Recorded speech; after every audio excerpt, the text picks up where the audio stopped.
जनाब जरा अकल लगाकर सोचिए कि आईना अगर खड़ा है किसी के सामने तो आईने की क्या गलती है? आईना तो वही दिखा रहा है जो चेहरे के ऊपर है।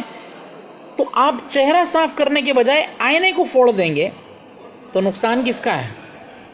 आपके चेहरे की आईना फोड़ देने से आपकी चेहरे की गंदगी खत्म नहीं हो जाएगी।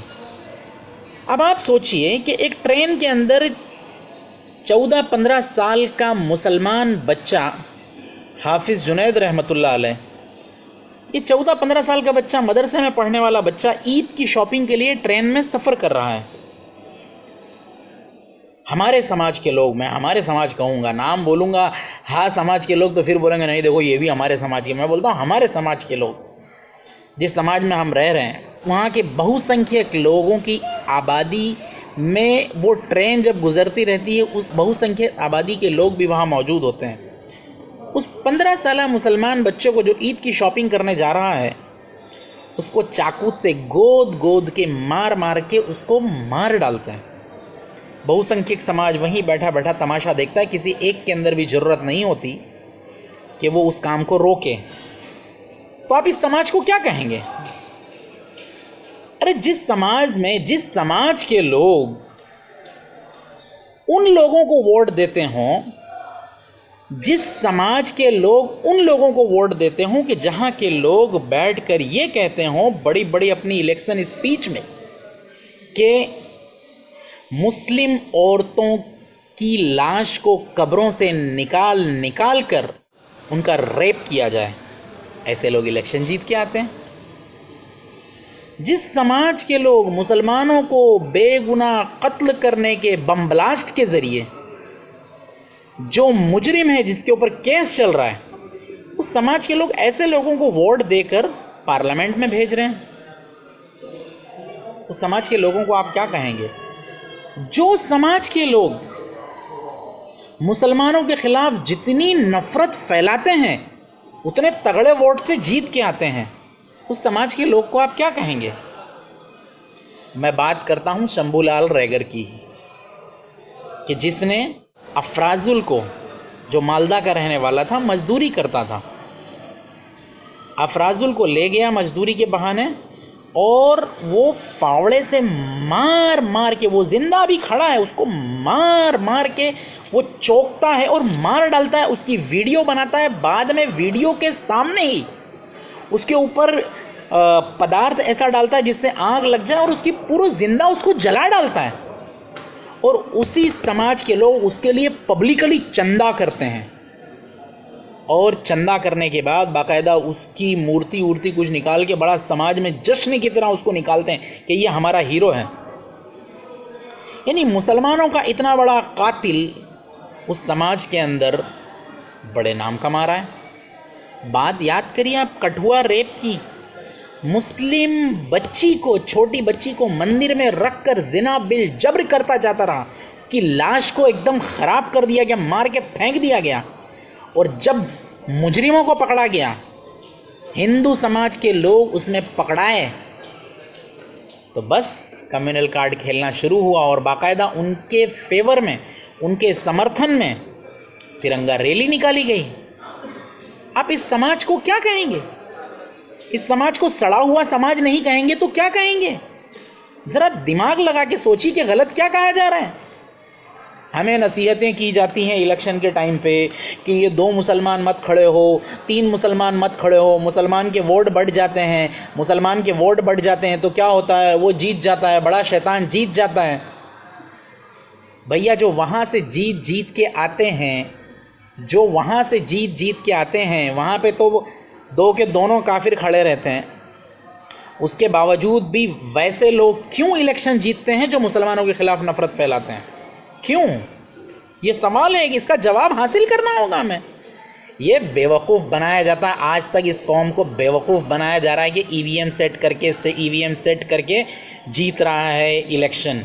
ये असल में समाज की वो घिनौनी चेहरे को छुपाने की कोशिश की जाती है ईवीएम का बहाना देके कि जो असल समाज में सड़न है उसे भूल जाया जाए।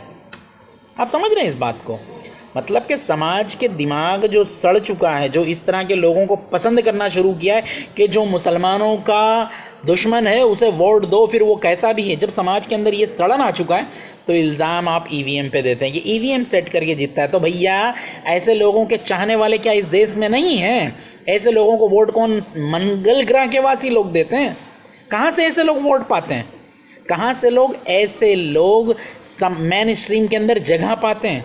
क्यों ऐसे लोगों को इज्जत दी जाती है? क्यों ऐसे लोग बड़े बड़े ओहदों पे फाइज होते हैं? और अगर ये सड़न है तो जनाब इसका करेक्शन भी सामने से आना था।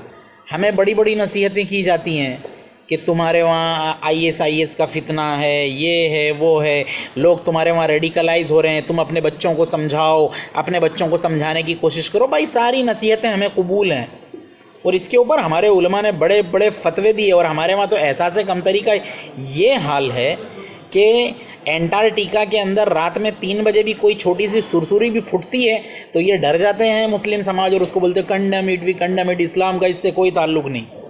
लेकिन आप मुझे ईमानदारी से बताइए कि ये जितने भी एपिसोड हुए, जितने भी मैंने काम गिना है कि जो मुसलमानों की लिंचिंग को लेकर के ये जितने जो कुछ भी हुआ, सामने समाज से कितनी रैली निकली है? भैया अगर वाकई इस मुल्क में अक्सरियत सेक्युलर है तो ऐसे लोगों को समाज में कोई इज्जत नहीं मिलनी चाहिए। लेकिन हम तो रिवर्स देख रहे हैं, बाकायदा इन लोगों को मेन स्ट्रीम में जगहें मिल रही हैं और फिर ये सारे लोगों की ये सारी चीज़ों के बीच में ईवीएम का बहाना डाल दिया जाता है कि नहीं ईवीएम सेट करके जीतते हैं। भैया अगर ईवीएम सेट करके जीतते होते तो सोसाइटी के अंदर ऐसे लोग मकबूलियत नहीं पाते। लेकिन कहने की बात है कि वाकई समाज में एक सड़न है, समाज सड़ा हुआ है, इस बात को कबूल कीजिए आप। सामने बच्चे मुसलमानों के अंधे दुश्मन बन रहे हैं और करेक्शन के लिए क्या कर सकते हैं? भाई उसी समाज से करेक्शन आएगा।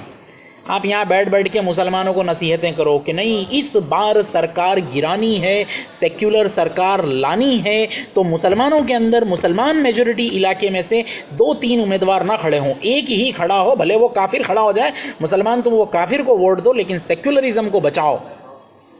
और सामने क्या करो? सामने कुछ भी होता उसके ऊपर एनालिसिस न करो। इसी वजह से समाज में सड़न पैदा हो रही है। इस बात को कबूल कीजिए आप।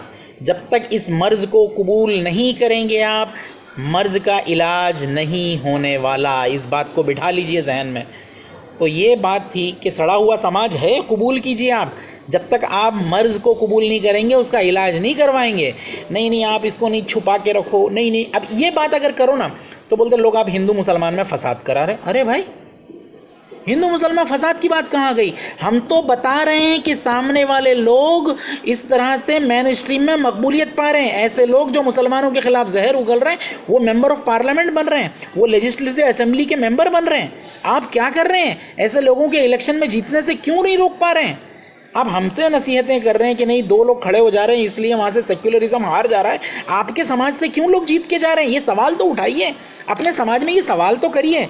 और जिस तरह हमारे मुल्ला मौलवी आके सड़कों पे रैलियां निकालते हैं IS के खिलाफ, आतंकवाद के खिलाफ फतवे देते हैं, सामने पंडित जी क्या कर रहे हैं? क्या कर रहे हैं पंडित जी? पतंजलि का खाली प्रोडक्ट बेच रहे हैं।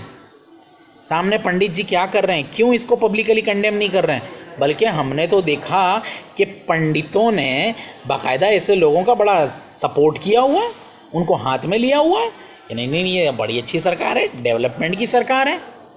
तो कहने की बात यह है कि समाज को बुरा मानने की ज़रूरत नहीं है। डॉक्टर की बात का बुरा ना माने आप। डॉक्टर जो कह रहा है इस बात को कबूल करें पहले और उसके बाद अपने अंदर, अपने नौजवानों के अंदर काउंसलिंग का काम शुरू करिए वाकई, वरना डॉक्टर का कोई नुकसान नहीं होगा, नुकसान आपका होने वाला है। और शर्जील उस्मानी भाई के बिल्कुल हम हक में खड़े हैं। उन्होंने बिल्कुल सच कहा है कि समाज के अंदर सड़न हो चुकी है, ये सड़ चुका है। और वजह यही है कि देखिए ऐसे लोग मेन स्ट्रीम में चले जा रहे हैं आपकी कम्युनिटी से और आप क्या कर रहे हैं? तो क्या ये कहना जुर्म है? जुर्म है तो फिर जुर्म सही, क्या कर सकते हैं अब इसमें? जाहिर सी बात है आप हमारे इस्लाम को गालियां दो, मुसलमानों को गालियां दो, बराह रास्त कुरान को कहो कि ये आतंकवाद फैलाता है, इसकी वजह से इंसान जानवर बन रहा है। ये सब कहने के बाद कोई FIR नहीं हो रही है, कोई एक्शन नहीं लिया जा रहा है। ऐसे लोग आराम से धड़ल्ले से इलेक्शन भी जीत रहे हैं। लेकिन जब समाज की सड़न की बात कह दी जाए, मुसलमानों के हक की बात कह दी जाए, तो आप उसके ऊपर मुकदमा दर्ज कर रहे हैं। ठीक है, बेहतर है, इंतज़ार करिए आप भी, हम भी इंतज़ार करते हैं, देखते हैं अल्लाह रब्बुल आलमीन क्या फ़ैसले करता है। तो ये चंद बातें थी जो मैं आपके सामने करना चाह रहा था।